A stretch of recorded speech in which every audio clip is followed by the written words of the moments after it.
share for today. Again, continuing with the theme of Hakaras HaTov, which I began with Rabbi Goldberg and Rabbi Radin.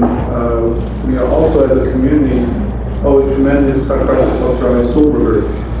Again, people think all in the Valley, but there's so many students of Valley Torah who are from the city, and that shows the tremendous hashpah that Rabbi Stolberger has on his Talmidim. I mentioned pretty often that I'm always amazed that when I go to a Valley Torah dinner, you see a lot of alumni. And a lot of times, kids graduate, they're gone. But that's not true with Rabbi Stolberger. The Talmidim and everybody in the community loves them, and therefore we always consider it a tremendous honor and very appropriate for Rabbi Stolberger to have such an honor.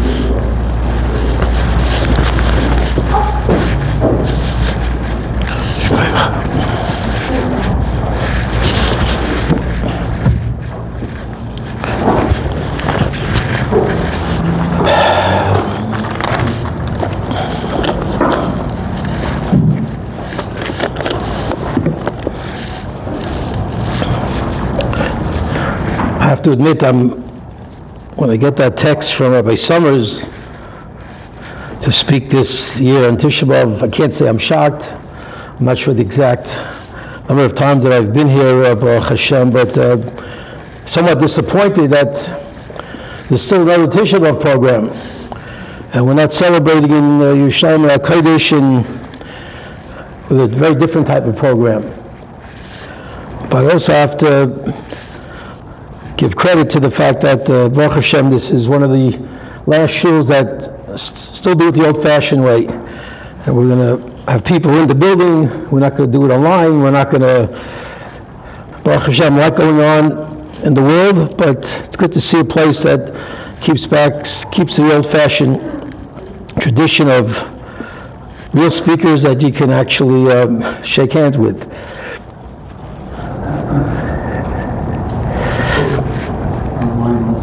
Oh, okay, that's true, okay. But the secondary, this is the main thing. When you're on Torah anytime, it's dafka on Torah anytime. Anyway, but yes, and a shout out to all those online, Baruch Hashem. We are unique people.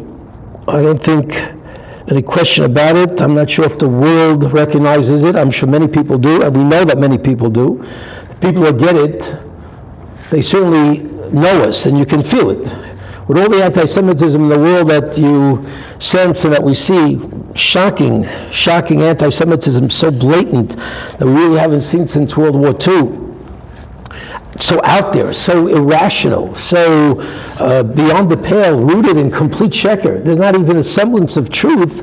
So while there's certainly many people who don't get it, and the fundamental truth of Esav Sonas Yaakov is evident by those people, but in reality, I'm sure all of you meet up with people who truly have a reverence for the Jewish people.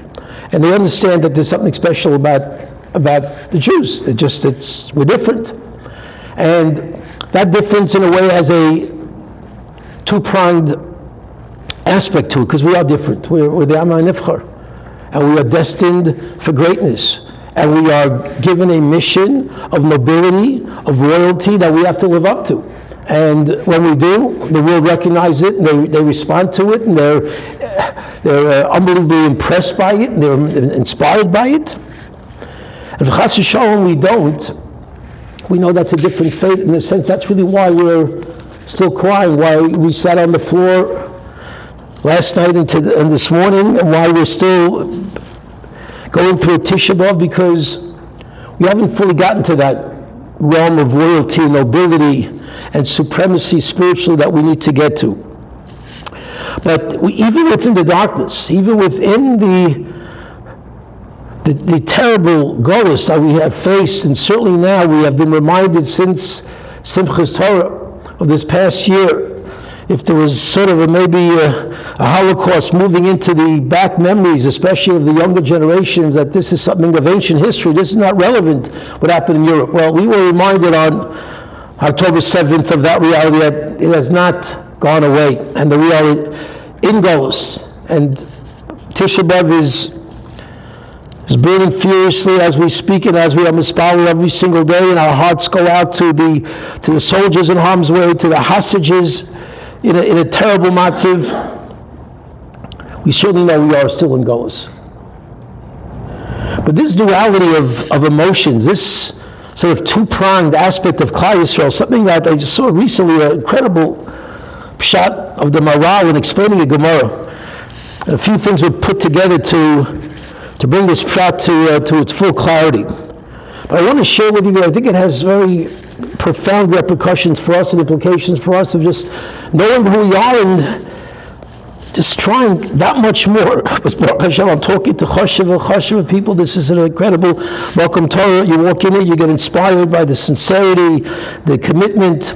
But whatever we can do, whatever we can spread to others that they can do. But you have to take it to heart. No matter where we are, there's always a little bit more we need to do. But this two-pronged aspect of Klal Yisrael was something that I saw. The Gemara tells us that Rabbi Yochanan Zakkai is riding by the Churban Abayis during these horrific times, and what does he see? He sees a young girl trying to find barley seeds in the dung of animals. Rabbi Yochanan Zakkai sees what's going on, and he says to her, "Who are you? What's your name?" And he says to her, "I am the daughter of Nagdiman ben Gurion." Nagdiman ben Gurion was the richest, one of the richest people in the world, an incredible person who did so much and gave so much and had so much. And now his daughter is now looking for not even wheat, which is a food for the general population, but barley generally is a food relegated to animals. And this is where she's looking, this is what she has to do. And he says words that literally defy comprehension. He says, Ashreichem Yisrael. Ashreichem Yisrael, he says. Ashreichem Yisrael. Fortunate are you, Klal Yisrael. You are, when you do the right thing, you're on top of the world. And when you don't, you're at the bottom. Ashreichem Yisrael. What exactly is Rabbi Yochanan Zakkai telling us with this Ashreichem Yisrael? I mean, we're not on top right now. Look at, we're in the Golus, so we have the daughter of Nagdiman ben Gurion, one of the wealthiest families on earth. We're now scrounging around from some barley in a dung heap. And the pshat that I saw rooted in the Maral, and based on a fundamental concept, we know that there are four elements in the world. When I say four elements, four levels of creation in the world. There's a domain, there's a tzomeach, there's the chai, and the medaber. These are fundamental. There's the inanimate objects, the rocks, the wood, whatever it is, things that are not getting nourished from the ground, they're just there. Then you have the tzomeach. You have that which nourishes, which is able to be yonik from the ground, and from the process of photosynthesis and all the other elements that give it some life, some element of life. But then you have the chai, which is the animal world, which is a different level of existence and of life. And then, of course, you have the medaber. You have the human being who can speak.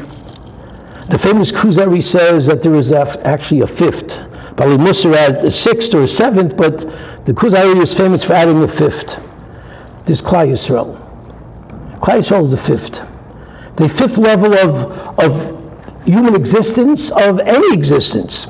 And I believe it's Reb Velvel, the Brisker Rav, who explained this Kuzari when he said that there are now 5 different levels in the world of what exists: the Domain, the Tzomeach, the Chai, the Medaber, and the Klal Yisrael. Those are the 5 different dimensions, 5 different levels.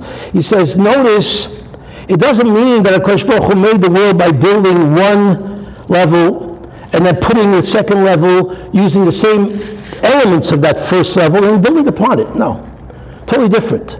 When a tzomeach, no longer is it tzomeach, when you pull the nourishment of that leaf away from the tree, that leaf is going to wither. It's going to disappear. A rock is here for many centuries. It's a rock. It stays exactly where it is. But a tzomeach is not a rock plus. A tzomeach is a whole different world, a whole different entity. A chai, same thing. When a chai loses its life, when an animal loses its life, it doesn't then revert to the one that nourishes from the ground. No, it's nothing there. It withers away, and it wastes away. And so does the human being.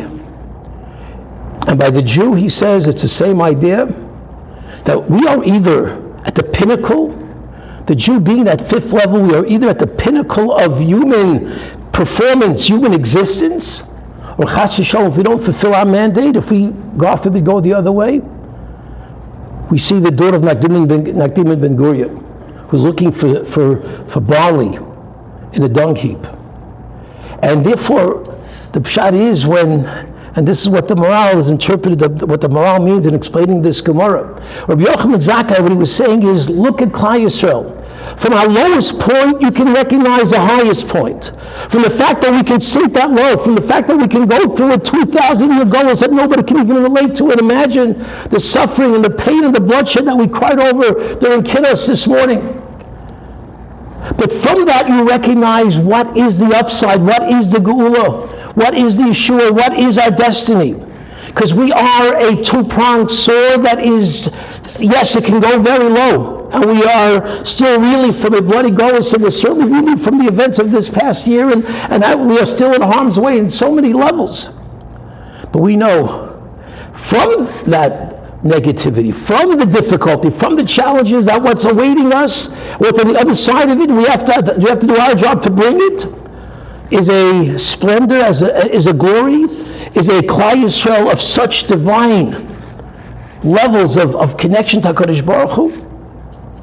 Ashreichem Yisrael. Because I guess that's sort of the nature of who we are. Ashreichem, at the end of the day, it's Ashreichem Yisrael. And I guess that the challenge is for us to be able to sort of experience and understand it and recognize that from the negativity, and HaKadosh Baruch Hu, this is something, it's a theme that we see so often in HaKadosh Baruch Hu his ways of dealing with us. That when there is negativity, when there's punishment, when there's sorrows, when there's darkness, there is light. HaKadosh Baruch Hu sends the miracles for us to see while the darkness is happening, while the devastation is taking place. No greater example than what we just went through.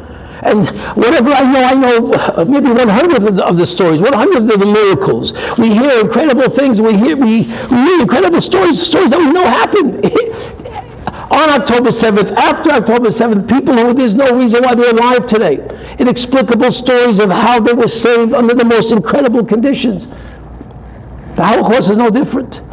In the darkness of the inexplicable events of World War II, we lost 6 million Kedoshim. And yes, many people left, and many people could not grapple with it, and many people left, and we don't judge them because what they saw, what they went through, we have no idea.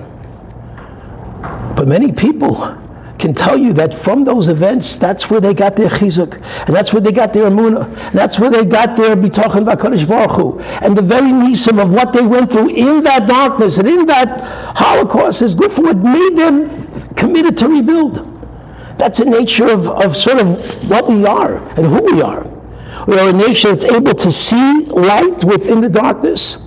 And as the Mefarshim say, the famous statement that anybody who mourns over the destruction of the temple is zeicha to see its rebuilding. And the question that's asked by the Achronim, what do you mean see its rebuilding? We didn't see it yet. You will see, you will see the rebuilding. Which would then beg the question, many great people have mourned over the destruction, haven't seen it yet. It hasn't been rebuilt. So the answer given, I think the Chassam Sofer, they quote in the name of the Chassam Sofer, the answer given is because when you are mourning over the destruction of the temple, what you're really doing is you're reinforcing the reality that this is a transition time. Golus is a transition. It's a long transition, but it's a transition. And from that Golus, we know is going to come, and the very fact that we are crying over the Beis HaMikdash, that means it hasn't been lost from our minds. When a person passes away after a few years, you don't cry anymore. Maybe once in a while you cry, but generally Avelis is a year, you move on, and you move on with your life, and that's we know. That's one of the blessings that HaKadosh Baruch Hu gave the human being, that a mace is able to leave the heart. But Beis HaMikdash hasn't left us. We're still crying. We're still sitting on the floor. We're still going through a Tisha B'Av. That's a proof to any person who goes through that, who sheds a tear over the Beis HaMikdash. You're seeing it's rebuilding. You know it's being rebuilt, so you're feeling that celebration in your heart. to be able to recognize that it's going to be rebuilt. We just hope, Be'ez Hashem, that we should be zeicher to be at that celebration, but that we know it's happening is an absolute truth, and that's Ashreichem Yisrael. You are fortunate because you know your destiny is great. You know what you're going to experience, and from the lows you can recognize the highs. And we have that unique ability sometimes to have the low and the high almost within the same framework. Just one other example, I love sharing because it's a very personal, and you can spend 2 hours just on the exodus and the miracle of the Mir Yeshiva going through Europe and going into Shanghai and coming to America. That itself defies all comprehension. But just that concept of the light within the darkness to personal, it's a very personal story, just that exodus and that freedom, and the fact that my father was one of those Talmidim of the Mir Yeshiva, Reb Chaim Portnoy, Zechron Levracha. Many of us knew him well, and he was one of those survivors, and one of those plus 200 plus Talmidim who rebuilt Torah in America and Eretz Yisrael, Gedolei Olam, some of the greatest giants. And HaKadosh Baruch Hu is clearly saying to us, yes, I'm going to take you through a terrible time. A time when your Kedoshim and Taharim will be decimated, where the Torah will seem bereft, where the giants and the Rabbanim and Talmidei Chachamim and the children and so many are lost. Can you find a silver lining? Can you see any ray of sunshine in such darkness? HaKadosh Baruch Hu says, I will make sure Torah is not going to be forgotten. It will be rebuilt. It will be rebuilt in America, it will be rebuilt in Eretz Yisrael, and ultimately beyond. Because I will make sure that those remnants, that yeshiva, in a miraculous, beyond miraculous way will survive and will come to the shores of other countries to rebuild Torah. Kadosh Baruch Hu was sort of saying, I'm with you. That feeling that Kadosh Baruch Hu is there with us in that darkness, but we feel the love that Kadosh Baruch Hu is doing the miracles and shedding the light on us, so we can recognize His love, that we can know His love. Knowing His love is so critical. What an incredibly frightening pasuk we just read Shabbos morning. The pasuk that recounts in Parshas Devarim. One of the reasons why Parshas Devarim is always right before Tisha B'Av is because it talks about the Meraglim. And a pasuk that's not said in Bamidbar but is said in Devarim. A pasuk that really cuts you to your core in terms of how could we say so? How could Kaisov say such a thing? And it sort of almost makes you a little bit understand that HaKadosh Baruch Hu's response, this horrific response of you cry, a cry for nothing. I will give you reason to cry, and Tisha B'Av is reverberated throughout the centuries. Rachmana litzlan is a terrible, tragic time for Klal Yisrael. But to say the words that HaKadosh Baruch Hu hates us, B'siras Hashem Elokeinu Asara, that's why He took us out, because He hates us. How can we say such a thing? And the exact opposite is true. Rav Shabbat tells him right on the spot, hate? You can say such words about HaKadosh Baruch Hu? He loves you. Unbridled, unconditional love, it's beyond words. But we have to feel it. When we didn't feel it, and we didn't feel it because Rashi says we projected our own negativity onto HaKadosh Baruch Hu. Because we were negative. And why were we negative? It's not so clear, but the Sephora does say that the Jewish people felt that they could not rid themselves of that sin of Avodah Zarah. And that plague of Avodah Zarah still created a gap between them and HaKadosh Baruch Hu, and that's why they thought HaKadosh Baruch Hu hated them.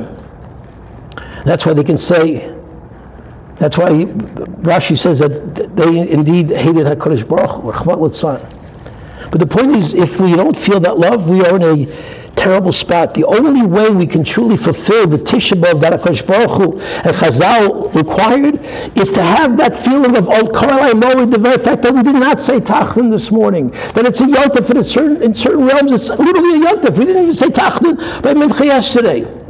Because we have to feel that celebration. We have to feel during the tears, during the sitting on the floor, during going through all of the tragedies of those kiddos. We have to at the same time feel HaKadosh Baruch Hu's love is there.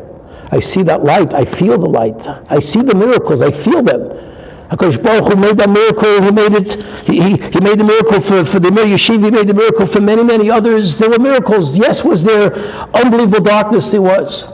But there are miracles nonetheless, because HaKadosh Baruch Hu always reminds us, understand, who's crying the most during this darkness? Who's pain most by this darkness? Who feels the worst kaviyachol, so to speak, if we can talk about, on human terms, about qualities of HaKadosh Baruch Hu, but it's all l'shabes ozen in a sense, but it's HaKadosh Baruch Hu. He's down the most by the fact that we're Silam goes. He'd love to bring us back to Eretz Yisrael and have the revelation of the Nevi'im finally come true. So somehow we're holding it back. But if we can feel that love, it's so important.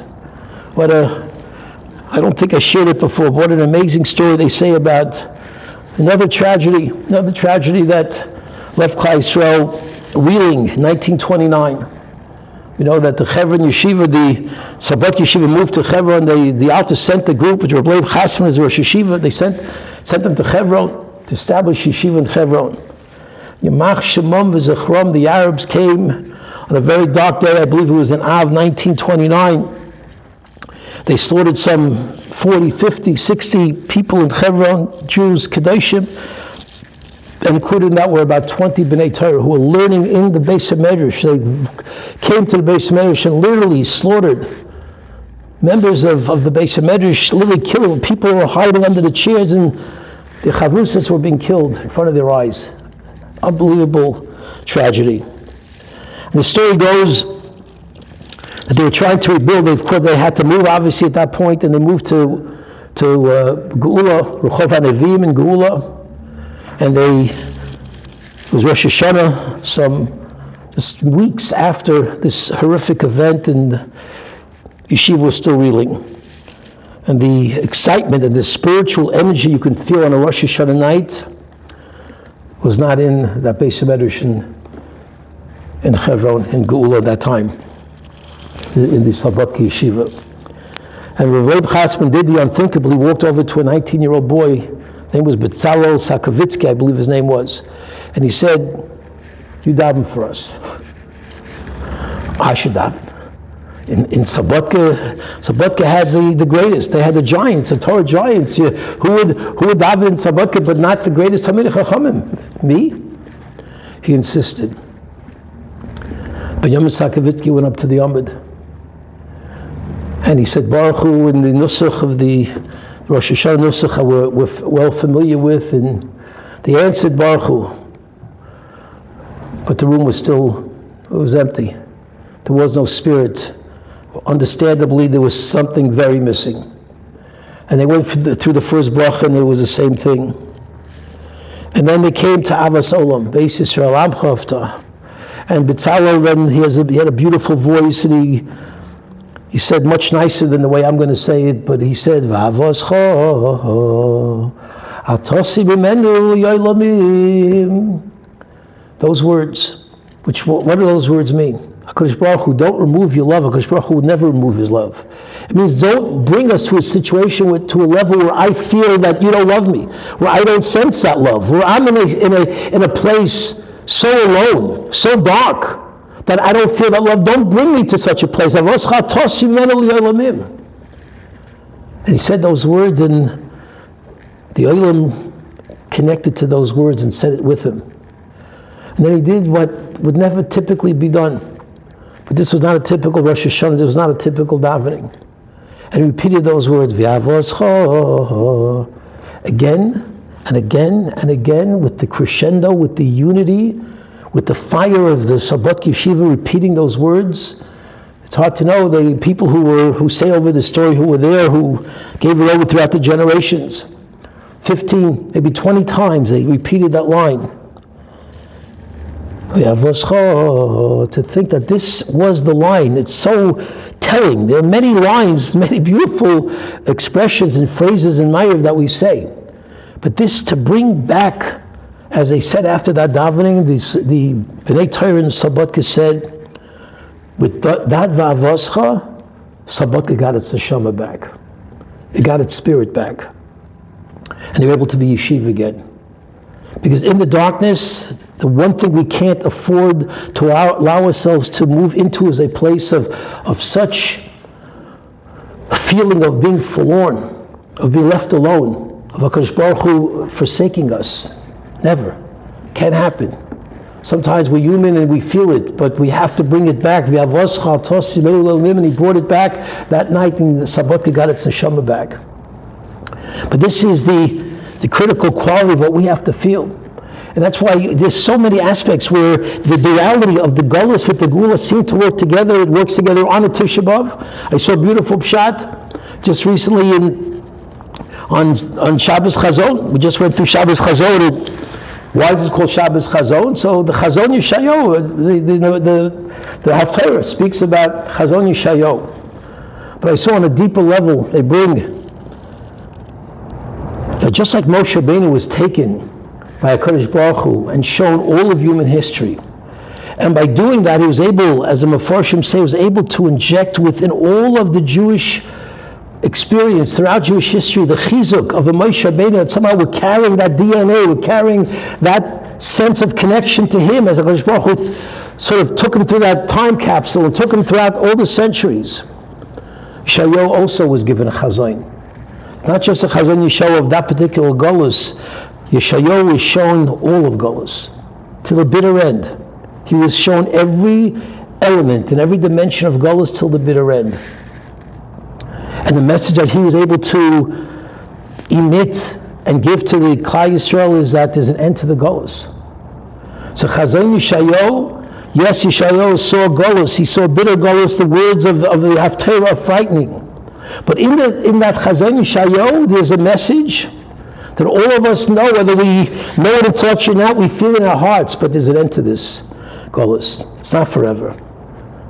There is a mission and there is a destiny to Klal Yisrael that has such glory, such Ashreichem Yisrael attached to it by the words of Yochanan and Zakkai, because that's what he was saying to us, and that's what makes sense of the Gemara, the well-known Gemara in the end of Makos, where Rabbi Akiva is laughing while everyone else is crying. There's a fox on the Har HaBayis coming out of the base of Migdash, and Rabbi Akiva is laughing. And they ask him why. He said, why are you crying? He told his Chaverim, the great Tanoim, why we cry? We're crying because look at the devastation. That's why I'm laughing. Because in that devastation, I know this prophecy came true, says the Gemara. I know a different prophecy is going to come true. The prophecy of peace, of tranquility, of Shechina dominating the world. I know that's going to come true as well. So he was able, even at that particular time of darkness, he can smile and he can laugh, because that's a duality of the Jewish people.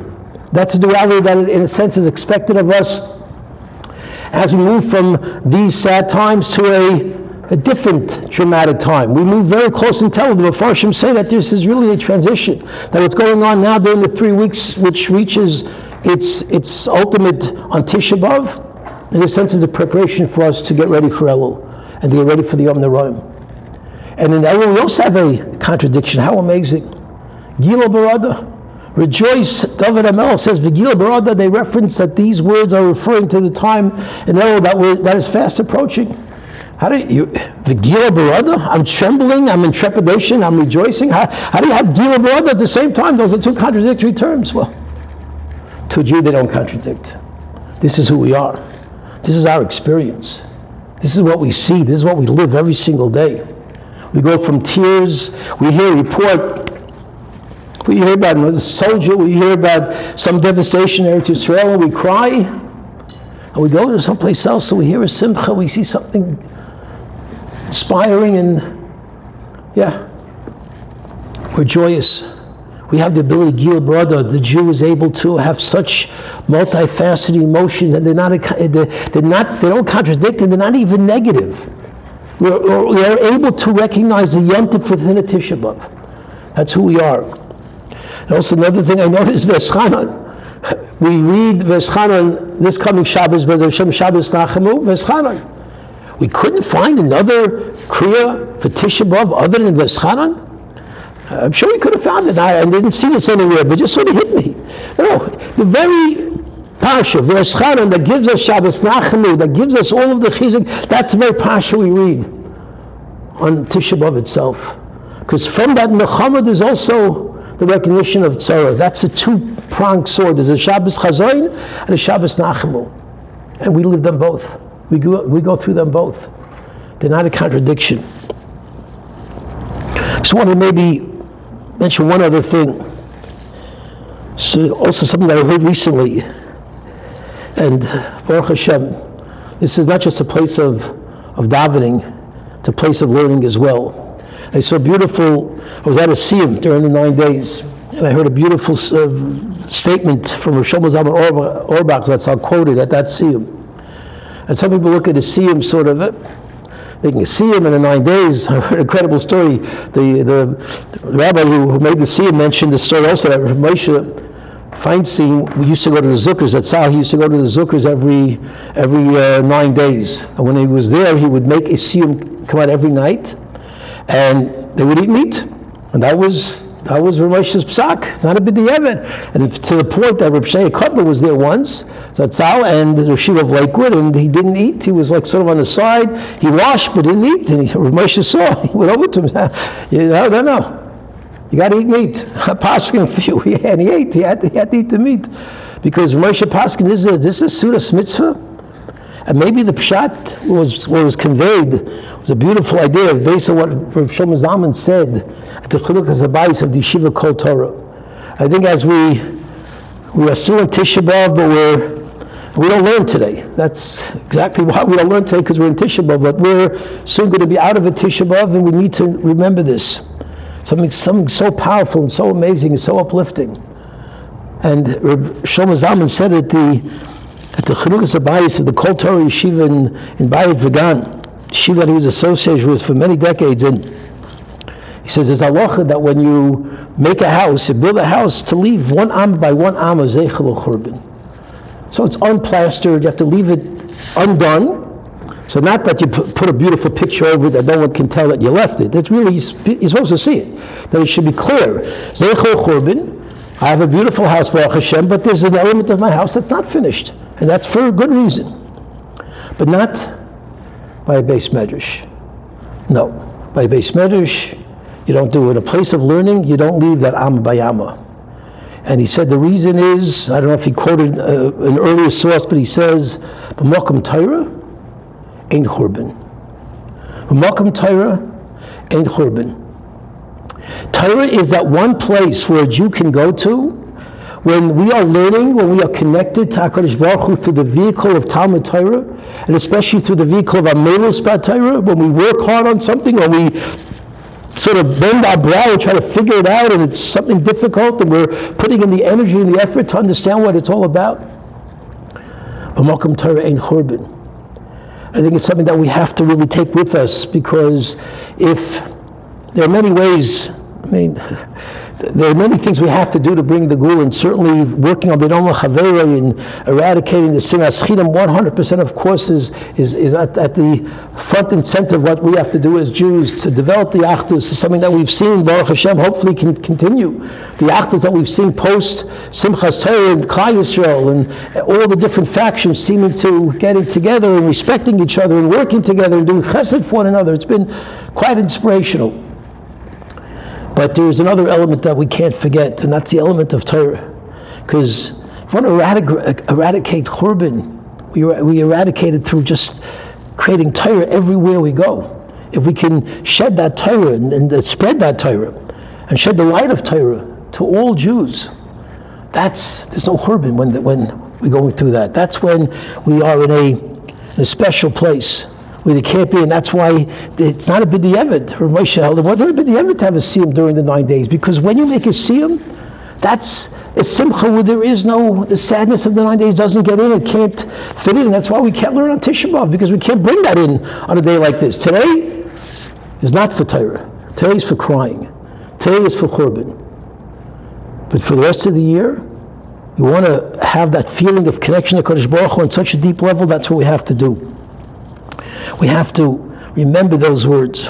Remember that b'makom Torah ein churban. So, B'ez Hashem, you have a unique opportunity, Baruch Hashem, the shurim that you're afforded, and here in the special Makom Torah. Now, Baruch Hashem, as we know, there are also shurim literally 24/7. When there's no shur going on in Anshe Emes, there's shurim online anywhere in the world, in any language, on any subject you want, given by Syria. Just incredible opportunities that are out there, that we can bring that Torah into our lives. And through the Torah, there's, as the Chavetz Chaim says, you want to work on Lashon Hara. One of the most powerful ways of working Lashon Hara is by learning Torah. Because somehow Torah is the sort of that powerful metamorphosis within a person that makes them realize, what am I doing? How can I reach out and harm? How can I speak about another Jew? How can I hurt another Jew? This is my brother, this is my sister. These are people that we have to love. These are people we have to take care of. What am I doing? Torah gives a person that sense, and certainly gives them that focus of this is what's important, and how can I sort of mix the loftiness of Torah with the craziness and the depravity of hurting another Jew and speaking Lashon Hara. So, Baruch Hashem, we have so much to be thankful for throughout this long and bloody Golus. HaKadosh Baruch Hu is with us. He's crying with us. He's feeling the pain. When we cry, we should shed a tear not just for the tzaros that we feel, which is certainly legitimate, but on a deeper level, the tears should also be for HaKadosh Baruch Hu. Because of all the forces in the world that are pained by our experience, He is the most pained. Because there's nobody who would want Geula more than HaKadosh Baruch Hu. He's longing for it. He's waiting for it. Bez Hashem, through our efforts, through the efforts of Klal Yisrael, in working on ourselves, and working on B'nai Chavera, in bringing Torah into our lives, and in working on learning more Torah, and teaching others Torah, Bez Hashem, we should bring that light into the world. HaKadosh Baruch Hu should see the efforts, see the striving of Klal Yisrael, Bez Hashem, and that's we should be elevated to the point where finally the darkness is over, when all we see is light, when bracha comes into the entire world with Bi'ashem HaMashiach v'Meir Yameinu.